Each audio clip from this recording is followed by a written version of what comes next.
Depuis 2000, c'est leur rêve. Siffler enfin la fin de la partie. Zinedine Zidane, le parrain de l'Association européenne contre les leucodystrophies, et Guy Alba, son président fondateur, étaient aujourd'hui à Disneyland Paris pour marquer, au milieu de 850 personnes, familles et enfants, de nombreux parrains comme l'ex-médecin Louis Saha, le handballeur Jackson Richardson ou le chanteur Grégoire, les 20 ans de combat contre la maladie. Mais l'histoire d'Ella s'écrit d'abord en Lorraine, entre le Républicain lorrain, où la première assemblée générale s'est tenue le 15 février 1992, et un certain Michel Platini. Commençons d'abord par Axel, pas encore 11 ans, ambassadeur de son école de Châtel-Saint-Germain, à côté de Metz. On a fait un vote dans la classe des élèves et j'ai été élue parce que j'ai eu le plus de votes. Axel a participé à l'opération qui était menée par son maître d'école.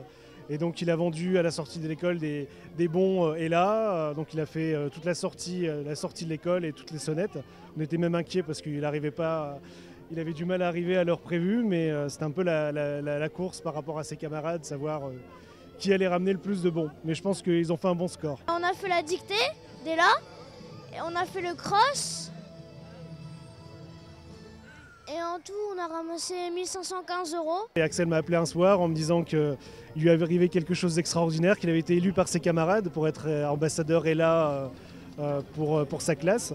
Donc ça fait bientôt une semaine, 2 semaines qu'il attend ce mercredi avec impatience. Alors Guy Alba, cette formidable histoire, cette belle histoire d'Ella commence dans le bureau de Marguerite Puldemange au Républicain lorrain en février 1992. Tout à fait, la première assemblée générale constitutive de l'association s'est faite effectivement au Républicain lorrain.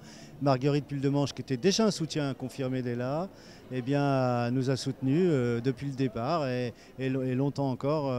Avant que malheureusement elle nous quitte. Et d'une manière générale, son journal, donc le Républicain lorrain, a été réellement porteur. D'ailleurs, la Lorraine, d'une manière générale, puisque tout ce qui s'est fait, c'est d'abord été expérimenté, j'allais dire, testé au niveau de la Lorraine et de la Moselle en particulier. Alors l'histoire a commencé avec beaucoup d'autres gens, mais effectivement aussi avec moi, puisque j'étais recteur de l'Académie de Nancy-Metz, je venais d'arriver. Et un jeune professeur d'éducation physique et sportive a demandé à me rencontrer. Il enseignait dans un collège à Nancy. Et il est venu me parler d'une maladie, les leucodystrophies, et puis d'un projet qu'il portait d'ailleurs avec quelques autres personnes, qui était à la fois de créer une association qui permettrait de faire avancer la recherche sur cette maladie, et puis de rassembler, de soutenir les familles. Et il souhaitait être aidé. Alors être aidé par une mise à disposition pour pouvoir monter son projet, et puis aussi et peut-être surtout pour faire des opérations avec les scolaires. Et bon, c'est vrai, comme il le sait, hein, et comme je l'ai redit, j'ai hésité, hein, parce que c'était une demande un peu particulière, puis j'ai accepté, parce que c'est vraiment quelqu'un qui a du dynamisme, une force de conviction, une volonté, et puis en regardant avec 20 ans de recul, je suis content. On a vu un petit film tout à l'heure qui résumait les grandes étapes. Quelles sont les étapes, les moments que vous retenez, vous, de ces 20 ans ? Je pense que le point de départ a été quand même quelque chose de très émouvant. Moi, je me souviens de cet emballement autour de la maladie de 2 enfants de Sarreguemines, de la famille Cordari, des amis qui a finalement été le point de départ, le lancement de manière assez explosive, puisque énormément d'amis, il y avait déjà énormément de solidarité autour de cette famille.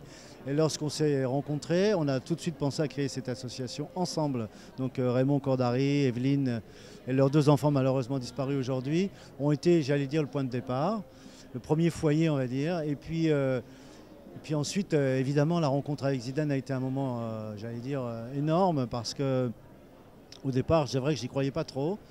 Et puis c'est en demandant à un autre Lorrain, Michel Platini, de transmettre un petit courrier à Zizou, en 99 c'était. Il l'a fait évidemment volontiers, on était amis, on se connaît depuis l'enfance. Hein, et j'ai attendu, il ne se passe rien. Et un jour, Zizou a appelé à l'association donc, et a demandé à me parler. Voilà. Et ensuite on est allé à Turin avec le papa de Michel, Aldo. On est parti, j'allais dire, c'était presque un pèlerinage pour lui, parce qu'il retournait sur les terres à l'endroit où son fils lui-même avait brillé. On est allé voir un match évidemment de la Juventus, je ne me rappelle plus d'ailleurs contre qui, et ce n'était pas le plus important puisqu'on avait prévu de rencontrer Zizou qui nous attendait à l'hôtel. Et Ça a été un grand moment parce que tout de suite il a dit oui, je vais vous aider. Mais chaque année, en fait, il y a déjà la dictée d'Ella. Il y a aussi, dans les établissements, je vais souvent justement mettre tes baskets et combat la maladie, qui ramène quand même aussi des fonds pour l'association. Et puis, vous voyez, dans ce genre, comme aujourd'hui, ce genre d'animation, où justement, on peut aussi rencontrer les familles et les jeunes.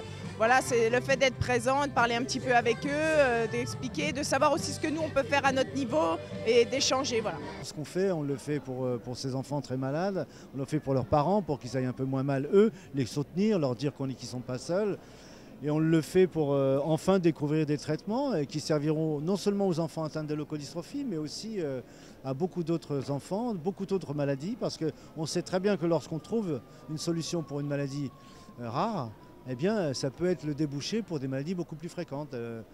J'espère bien qu'on ne fêtera pas une deuxième, qu'on n'arrivera pas encore pendant 20 ans dans l'action d'Ella, qu'on aura fini bien avant. En tout cas, moi, ça a toujours été mon objectif. C'est pas un métier, c'est un engagement de cœur.